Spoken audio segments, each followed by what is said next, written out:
আল্লাহ রাব্বুল আলামিন হযরত আদম আলাইহিস সালাতু ওয়াস সালাম থেকে নিয়ে কিয়ামত পর্যন্ত যত মানুষ সৃষ্টি করেছেন এবং করবেন তাদেরকে আল্লাহ তাআলা মূলত দুটি চাহিদা দিয়েছেন। একটি হলো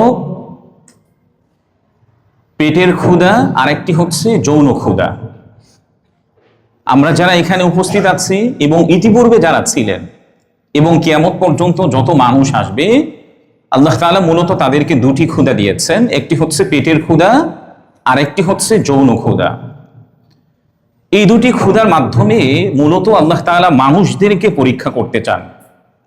তিনি দেখতে চাচ্ছেন যে বান্দা তার ক্ষুধাগুলোকে কিভাবে নিবারণ করে। এই ক্ষুধাগুলি নিবারণ করে তার মন মতো, নাকি আমি যেভাবে তাকে নির্দেশনা দিয়েছি এই নির্দেশ অনুযায়ী সে তার ক্ষুধাগুলোকে নিবারণ করে। এই জন্য এই ক্ষুধাগুলোকে নিবারণেরও আল্লাহ তাআলা দুটি পথ এবং পদ্ধতি দিয়েছেন। এর মধ্য থেকে একটি পথ হচ্ছে হালাল পথ, আর আরেকটি পথ হচ্ছে হারাম পথ। এই জন্য হালাল পথ যেটি আল্লাহ তাআলার নির্দেশিত এবং আল্লাহ তাআলা আমাদেরকে নির্দেশনা দিয়েছেন, আরেকটি হচ্ছে হারাম পথ যেটি আল্লাহ কর্তৃক নিষিদ্ধ। এখন দেখার বিষয় হচ্ছে একজন বান্দা সে তার পেটের ক্ষুধা এবং যৌন ক্ষুধাটাকে যদি হালাল পন্থায় নিবারণ করে তাহলে তার চাহিদাও পূরণ হবে, পাশাপাশি আল্লাহ কর্তৃক সে পুরস্কৃত হবে।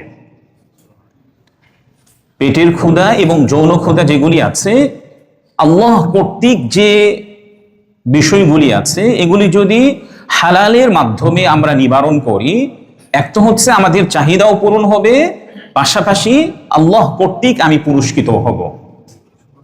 দুই নম্বর, এই ক্ষুধাগুলি নিবারণের পথ হচ্ছে হারাম পদ্ধতির মাধ্যমে। হারাম পদ্ধতির মাধ্যমে আমি যদি আমার পেটের ক্ষুধাকে নিবারণ করি এবং যৌন ক্ষুধাকে নিবারণ করি, আমার চাহিদাটা পূরণ হতে পারে, কিন্তু আল্লাহ কর্তৃক আমি শাস্তিপ্রাপ্ত হব। এই জন্য প্রিয় ভাইয়েরা, আল্লাহ রাব্বুল আলামিন কোরআনুল কারীমের সূরাতুল মুমিনুনের কয়েকটি আয়াত উল্লেখ করার পরে যাদেরকে আল্লাহ তাআলা জান্নাতুল ফিরদাউস দান করবেন, যাদেরকে আল্লাহ তাআলা জান্নাতুল ফিরদাউস দান করবেন, তাদের মধ্যে অন্যতম হচ্ছে যারা নিজেদের লজ্জাস্থানকে হারাম পথে ব্যয় না করে,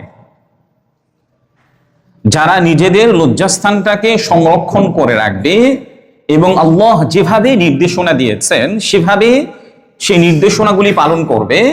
আল্লাহ রাব্বুল আলামিন তাদের ব্যাপারে বলেছেন আল্লাহ তাআলা তাদেরকে জান্নাতুল ফিরদাউস দান করবেন।